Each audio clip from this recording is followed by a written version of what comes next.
Hello, dear friends. Welcome back to another episode of Depth in Wisdom. Have you ever wondered why it seems like good people often face the hardest challenges? This question has puzzled many for ages and led to deep conversations. Why does it look like dishonest people succeed, while those with kind hearts and strong morals often struggle? Today, we'll explore this question with a story that connects to Buddhist teachings. In this story, we'll dive into the ideas of karma, suffering, and persistence. You'll learn practical tips on how to manage these challenges in your own life. We'll talk about balancing care for others and yourself, understanding the purpose of hardship, and finding strength to face tough times with courage. By the end, we'll point out the main lessons from the story and how you can apply them every day. What you learn today could change the way you deal with life's hardest moments. Now, let's start with our story. In a peaceful valley surrounded by calm mountains, there was a famous monastery known for its wisdom and peaceful environment. The monastery was home to Bhante Sauna, a highly respected Buddhist monk known for his kindness and deep understanding of life's challenges. People from all over admired Bhante Sauna for his compassionate teachings. One day, Raja Vikramaditya, a king known for his fair leadership, visited the monastery.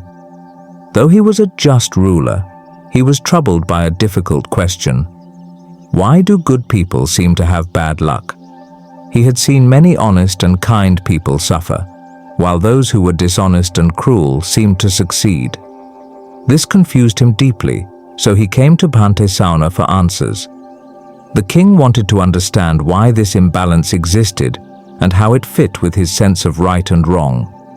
He felt the weight of this unfairness in his kingdom and sought peace and clarity in the wisdom of the monastery. When Raja Vikramaditya asked his question, Bhante Sauna gave a gentle smile, knowing the answer would bring comfort to the king. He prepared to tell a story that held the key to understanding the nature of suffering, karma, and the strength needed to face life's trials with grace. The king, his face lined with worry, replied, "Bhante, I have been troubled deeply. In my kingdom, many good-hearted people suffer despite living virtuous lives. Yet I see those who are selfish and cruel living comfortably and thriving. This weighs heavily on me, and I seek your wisdom. Why do bad things happen to good people?" Bhante Sauna nodded thoughtfully and motioned for the king to sit beside him under a magnificent Bodhi tree. The tree's broad branches spread out like a natural canopy, casting soft, dappled light across the courtyard. The air was still and filled with the scent of incense as the disciples gathered around, eager to hear the wise monk's response. With a voice as calm as a still lake, Bhante Sauna began, "Your Majesty, this is a question that has lingered in the hearts of many for generations. It touches the very core of human existence, why we suffer and how karma plays its role. To help you understand, I will tell you a story, one that has been passed down through the ages." The king and the disciples leaned in, their attention captured by the monk's steady voice. In a small village nearby, there once lived a fierce snake. Its home was in a hole beneath a large ancient tree, its roots stretching far and wide. The villagers knew of the snake's presence and they avoided the tree at all costs, for the snake had bitten anyone who dared to come close. One day, a compassionate monk passed through the village and saw the fear in the people's eyes as they spoke of the snake. He decided to help. The monk, with his peaceful heart, walked to the snake's tree and sat down in meditation, his posture still and composed. The wind rustled softly through the leaves as he waited. The snake, sensing an intruder, slithered out of its hole, its eyes gleaming and its tongue flickering in the air. It coiled, ready to strike, but the monk remained completely calm. Instead of showing fear, the monk looked at the snake with kindness in his eyes and spoke in a soft, gentle tone. "My friend," the monk said, his voice steady and compassionate, "I see that you have caused fear in this village, but I also see something else in you, a potential for peace. You don't need to bite or harm others to protect yourself. There is another way, one that can bring you peace and free you from fear." The snake, startled by the monk's lack of fear and the warmth in his words, paused. No one had ever spoken to the snake in this way before. The monk's voice carried no anger or judgment, only understanding and love. The snake, for the first time, felt a sense of calm wash over it. It was moved by the monk's words, which were like a soothing balm to its restless soul. When the monk softly said, "I will teach you how to live without causing harm. Will you listen?" The snake, once feared by the villagers, felt something new stirred in its heart. It was moved by the monk's deep kindness and compassion. With a gentle nod, the snake agreed to learn. The monk, his voice calm like the flowing river, began to teach the snake the virtues of compassion and non-violence. He explained that true strength comes not from violence, but from inner peace. "You can live a life of peace," he said, "without hurting anyone." As the monk spoke, his wise eyes sparkled, reflecting the golden light of the setting sun. He paused for a moment, allowing the king and his disciples to absorb the profound meaning behind his words. The room was quiet, but their curiosity filled the air. They were eager to hear what would come next. The snake's journey had only begun. It would face many challenges, learning how to defend itself without abandoning the path of kindness. The snake had to discover how to survive while following the laws of non-violence. Each trial taught it something new about life, suffering, and endurance, like how the tree grows stronger after weathering a storm. Through time, the snake learned a powerful truth. One can remain dignified and strong without causing harm. It learned to coexist peacefully with the villagers. By adapting to its surroundings, it stopped being a source of fear.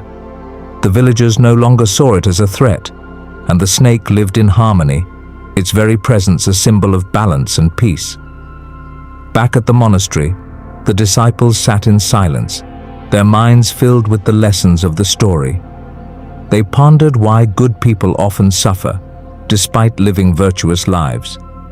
Their thoughts drifted, trying to connect the snake's journey to their own struggles and pain.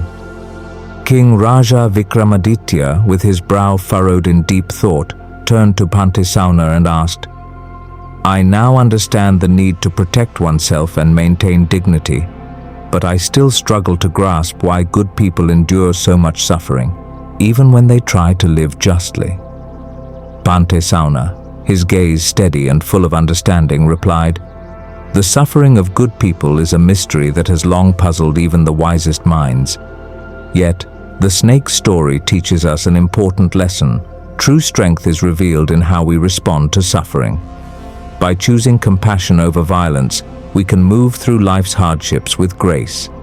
Each challenge is an opportunity to grow, to deepen our understanding of life's meaning. If we remain true to our values, even when the path is difficult, we will find purpose in our pain." As Bhante spoke, the room seemed to grow warmer with a sense of calm and understanding. The king and his subjects took comfort in these words. They realized that while suffering is a natural part of life, it is our choices and responses that shape our journey and define our character. Bhante Sauna then gave a thoughtful nod and said, "Your Majesty, this is indeed a complex topic.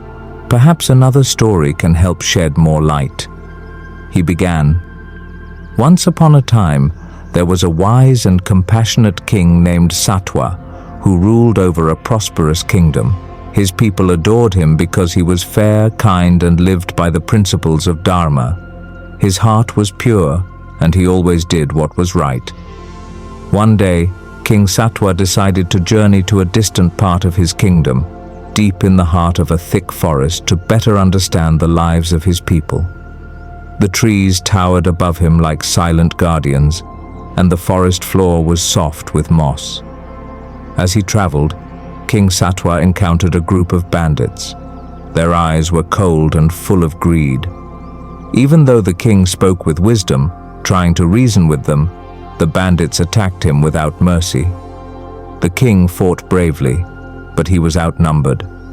His royal robes were torn, and his body was left bruised and bloodied. Barely conscious, he was found by a passing monk who, with great care, took him to a nearby monastery to heal. As King Satwa lay in the quiet chamber of the monastery, his body weak but his mind restless, he couldn't help but reflect on the events that had unfolded. He had always lived a life of virtue, guided by fairness and compassion. Yet, despite his moral path, he had faced immense suffering. Why, he wondered, was he met with such pain? The monk, noticing the deep sorrow in the king's eyes, approached with a gentle presence. His voice, soft yet wise, carried an air of calm reassurance. "Your Majesty," he began, "I see the weight of your sorrow and I understand your question. Life as we experience it is deeply connected to the law of karma, an eternal cycle of cause and effect." The king's brow furrowed as he listened, his curiosity piqued. The nun, who had been silently observing, stepped forward and spoke in a voice as soft as the morning breeze. "Karma, Your Majesty, is not a system of rewards and punishments. It is not something imposed upon us by an external force. Rather, it is the natural result of our actions, both those in this life and in lives we may not even remember." She continued, her words flowing with a quiet wisdom. "Every action, whether good or bad, has a consequence. It may not show itself immediately, but it will come. Sometimes the pain we face in this life is tied to actions from our past.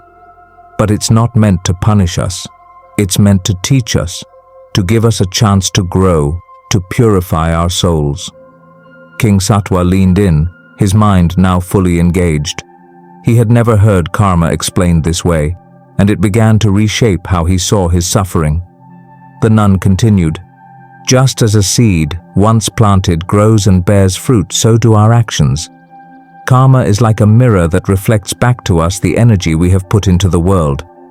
When we encounter hardship, it is often a chance to correct our course, to become more virtuous, more compassionate." The king sat in silence for a moment, considering the monks' and nuns' words. His pain had felt like a burden, but now he began to see it as something more, a path to transformation. He spoke softly. "If this suffering is tied to my past actions, how can I maintain my goodness in the face of it? How can one continue to be virtuous when life seems so unfair?" The monk's eyes twinkled with understanding as he replied, "Your Majesty, maintaining virtue amidst suffering is the true test of our character. It's easy to be good when life is smooth and gentle. But when we face adversity, that is when our true strength is revealed. By holding on to compassion, by continuing to act with righteousness, even in the hardest of times, we not only navigate our suffering with dignity, but we grow spiritually." The monk paused for a moment, letting the king absorb his words, then added, "Suffering is part of life's journey, but it is also a powerful teacher. If we embrace it with grace and stay true to our principles, we can transform our pain into wisdom, and in doing so, we contribute not only to our own growth but to the well-being of those around us." King Satwa sat back, his heart lighter than it had been. The monk's words echoed in his mind, and he found a deep sense of peace in them. He no longer viewed his suffering as a punishment, but as an opportunity, a gift even, for inner growth. From that day forward, he followed the monk's counsel, walking the path of virtue even in the face of hardship. In time, King Satwa came to see that suffering, far from being an obstacle, was a necessary part of life's journey. It brought lessons, strength, and deeper understanding, offering a path towards spiritual and personal development. And so, through the wisdom of the monk and the guidance of the nun, King Satwa transformed his sorrow into a source of wisdom and strength, forever changed by the trials he had faced. After the conversation, King Satwa and his students felt the weight of new understanding settle in their hearts. The concept of karma, once abstract, now made sense in the light of suffering and morality. It became clear that hardships were not punishments, but opportunities for growth and inner transformation. The monk, his robes gently brushing the stone floor as he moved, smiled warmly at the group. His presence was serene, as though he carried the wisdom of ages in every word. "When you recognize that suffering is woven into the fabric of life," he said, "you begin to see it as an opportunity to expand your compassion and understanding. Even the purest of souls face sorrow, but how they choose to respond can transform not just their circumstances but their entire being. Accepting suffering with grace allows one to rise above it, to turn pain into spiritual growth and enlightenment." As the monk spoke, the afternoon light streamed through the tall windows of the monastery, casting soft golden rays onto the floor, as if the very universe was highlighting the truth of his words. The disciples, sitting cross-legged on the floor, leaned in closer, their faces reflecting both curiosity and awe. King Satwa, too, was listening intently, his heart opening to the wisdom that flowed from the monk's lips. For 6 months, King Satwa stayed at the monastery, his days spent in study and reflection. The lush garden outside the temple became his sanctuary, a place where he could sit beneath the shade of ancient trees, listening to the wind as it whispered through the leaves, contemplating the nature of karma and suffering. As time passed, he saw his pain not as a burden but as a teacher. It had shown him the depths of his resilience and opened his heart to a deeper understanding of compassion. The sounds of the monastery, the soft chanting of monks, the occasional ringing of bells, and the quiet rustling of robes became a backdrop to King Satwa's inner transformation. He began to realize that the lessons he was learning would not only benefit him but would change the way he ruled his kingdom. When the time came for King Satwa to return to his land, he did so with a newfound serenity. The once bustling streets of his kingdom now seemed different, calmer, as if they mirrored the peace he had found within. The people could sense the change in their king, noticing the deeper kindness in his eyes and the wisdom in his decisions. He ruled not with authority alone, but with empathy and understanding. He taught his students that life's challenges were not to be feared, but to be met with courage and dignity. Karma, he explained, was not a force of judgment, but a guide to living in harmony with the universe. Under King Satwa's enlightened leadership, the kingdom flourished. The once divided factions found peace, the crops grew plentiful, and the air in the capital was filled with a sense of prosperity and calm. The kingdom became known far and wide as a land of wisdom and tranquility, where people lived in harmony with one another and the natural world. Back in the present moment, Bhante Sauna finished his story. The king and his followers were silent, each absorbed in their thoughts, the depth of the tale slowly sinking in. "Your Majesty," Bhante Sauna said softly, "suffering is inevitable, but it is also a great teacher. Good people face hardships not as punishment, but as a chance to grow wiser and more compassionate. If we can embrace our suffering with grace, it becomes a path to enlightenment." The king, deep in thought, nodded slowly, his eyes shining with a new understanding. "I see now, Bhante, that suffering is not something to fear. It is not a sign of failure, but an opportunity to develop wisdom and compassion.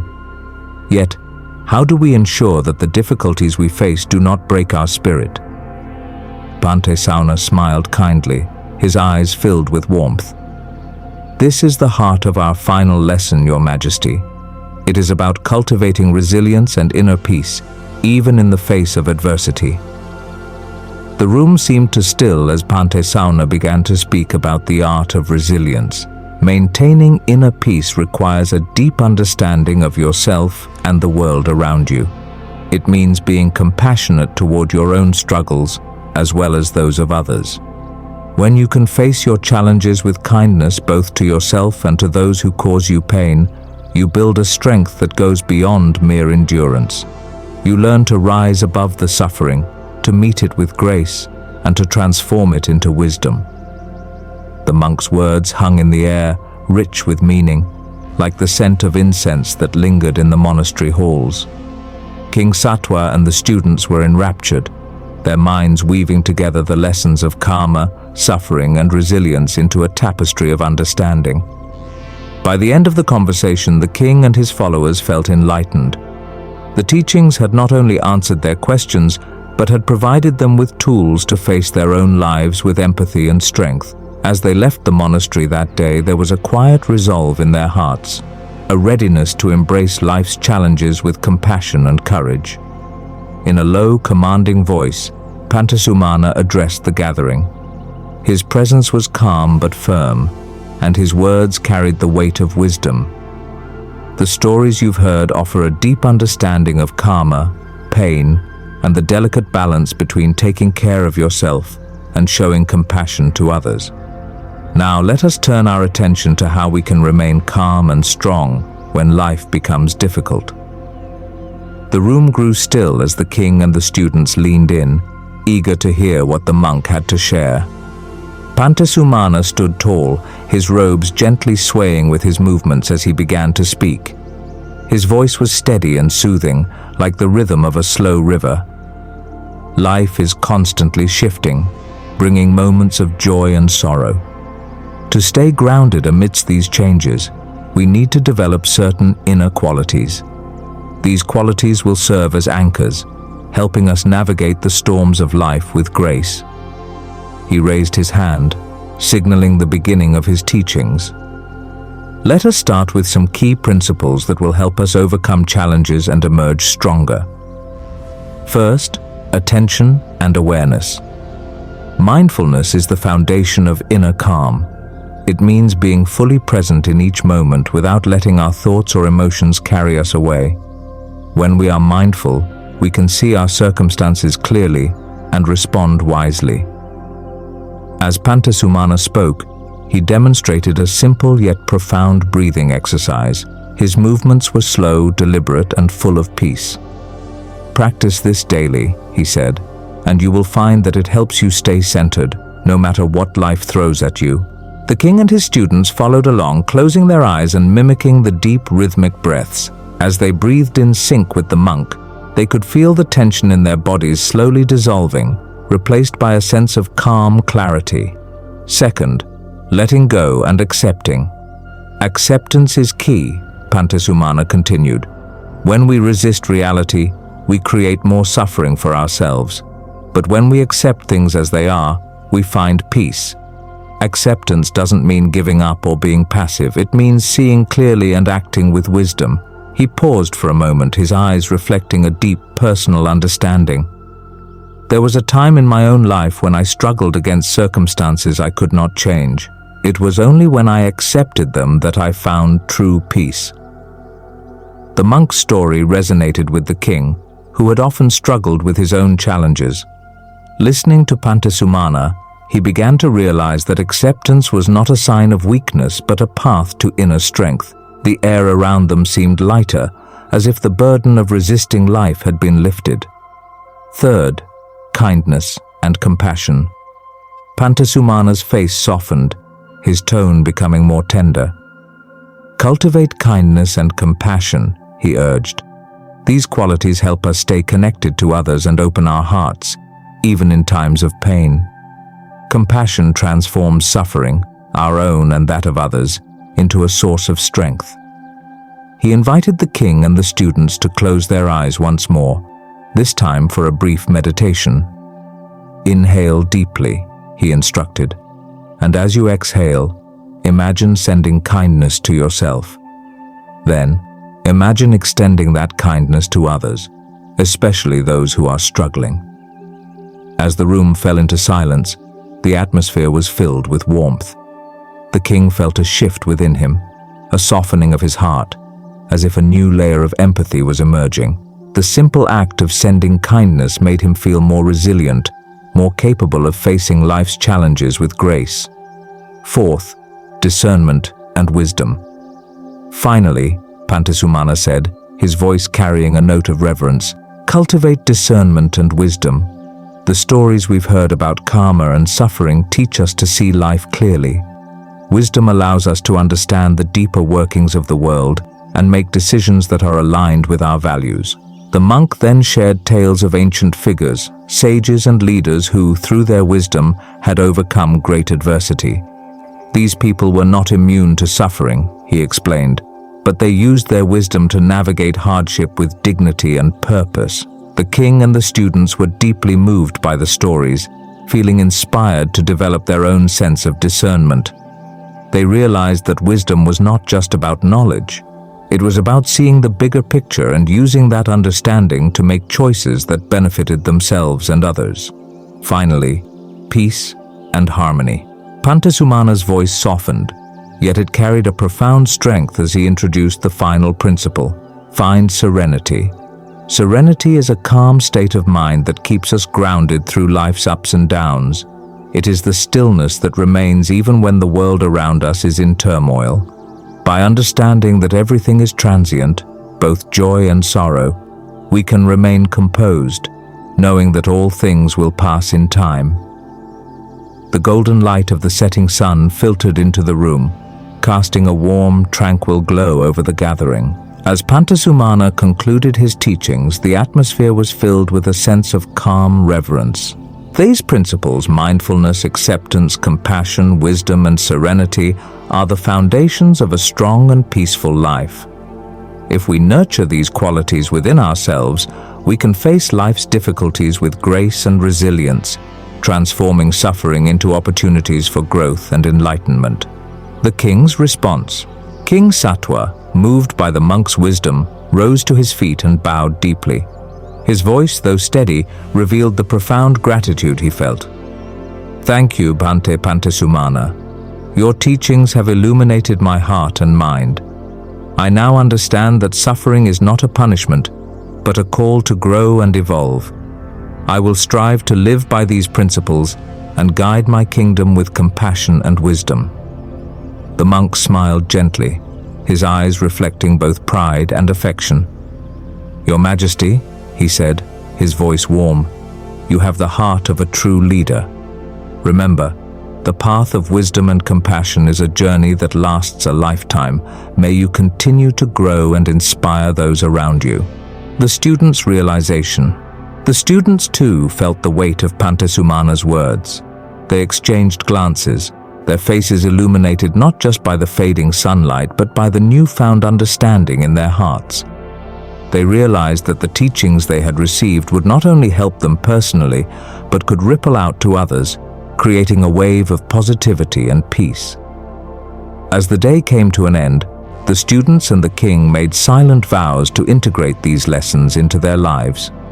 With renewed determination, they knew that the principles of mindfulness, acceptance, compassion, wisdom, and serenity would guide them through both the bright and difficult moments ahead. As the sun dipped behind the mountains, casting long shadows across the monastery courtyard, the group began their evening rituals. The peaceful hum of their chants filled the air, blending with the golden light as it faded into dusk. Bhante Sauna''s teachings had touched each soul present, leaving behind a lasting imprint. They were ready to face their own challenges with grace, equipped with the understanding that suffering was not something to fear, but something to embrace, as it was part of the journey toward enlightenment.